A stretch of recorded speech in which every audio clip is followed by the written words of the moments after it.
Hai hai hai, apa kabar Indonesia? Sehat selalu ya? Masih seputar kelapa sawit, kali ini kita bersama teman-teman dari SMK Sumber Masarana berada di salah satu pabrik kelapa sawit milik SSMS Group. Lokasinya berada di Desa Suayap.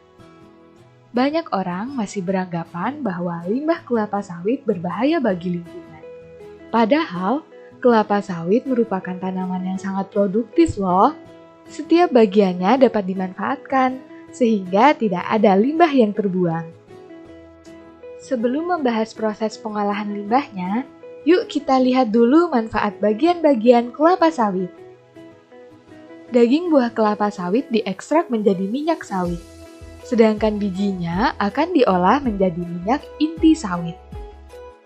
Kedua minyak inilah yang kemudian digunakan di berbagai produk rumah tangga, mulai dari minyak goreng hingga kosmetik. Sabut dan cangkang kelapa sawit yang telah dipisahkan dari buahnya dikumpulkan, lalu dimanfaatkan sebagai bahan bakar ketel uap atau boiler di pabrik kelapa sawit. Lalu ada janjang kosong kelapa sawit. Janjang kosong ini diolah menjadi pupuk kompos dan digunakan kembali sebagai pupuk organik di kebun. Pohon kelapa sawit yang telah ditebang juga bisa digunakan sebagai bahan baku furniture loh. Wah, bisa jadi alternatif pengganti kayu nih. Daun kelapa sawit yang sudah dipotong digunakan sebagai mulsa. Apa sih mulsa? Mulsa adalah penutup tanaman budidaya. Selain itu, daun kelapa sawit juga bisa dimanfaatkan sebagai pupuk organik. Pelepah yang diaplikasikan di dalam tanah berfungsi sebagai pupuk organik dan penjaga kelembapan tanah. Lalu, bagaimana dengan limbah cair kelapa sawit? Yuk kita intip proses pengolahannya.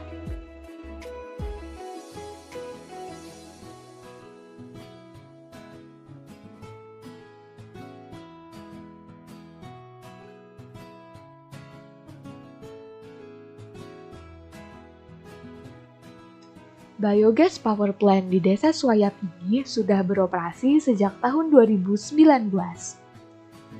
Di sini, limbah cair yang berasal dari pabrik kelapa sawit Suayap diolah menjadi biogas.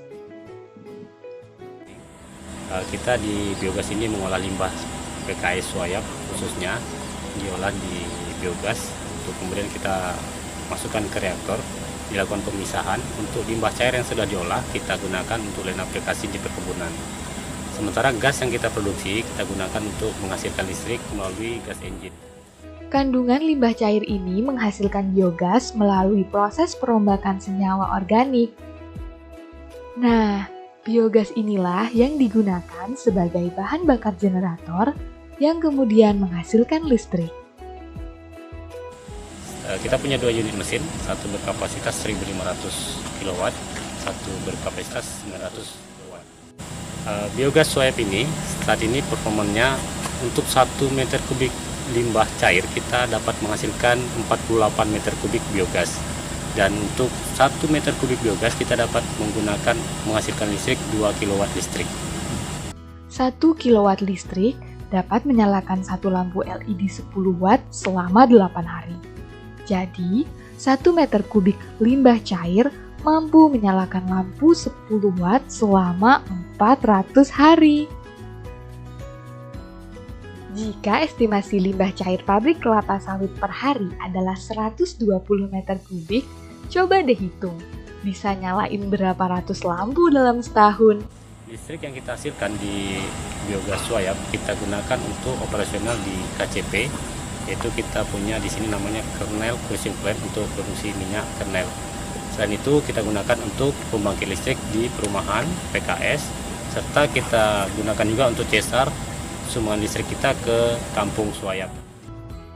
Alih-alih merusak lingkungan, limbah cair kelapa sawit malah bisa menjadi sumber energi alternatif nih. Daripada penasaran, mending kita tanya aja yuk, Berapa sih Pak dana yang harus diinvestasikan untuk membangun teknologi ini?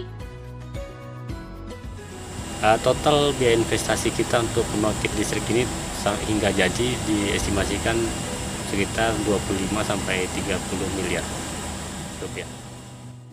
Power plant ini merupakan bentuk tanggung jawab perusahaan terhadap pelestarian lingkungan, sesuai dengan tata nilai perusahaan, yaitu Care for the Environment atau peduli terhadap lingkungan. Sebelumnya informasi di luar orang-orang mengatakan bahwasanya limbah di sini ya banyak dibuang sembarangan, tidak dimanfaatkan. Tapi nyatanya kami saat melakukan kunjungan di sini, alhamdulillah yang kami lihat tidak sama sekali limbah di sini dibuang sembarangan. Nah, sekarang sudah yakin kan kalau pabrik kelapa sawit itu zero waste atau nihil limbah? Malah, limbahnya bisa menjadi sumber energi alternatif. Sukses selalu masyarakat sawit Indonesia!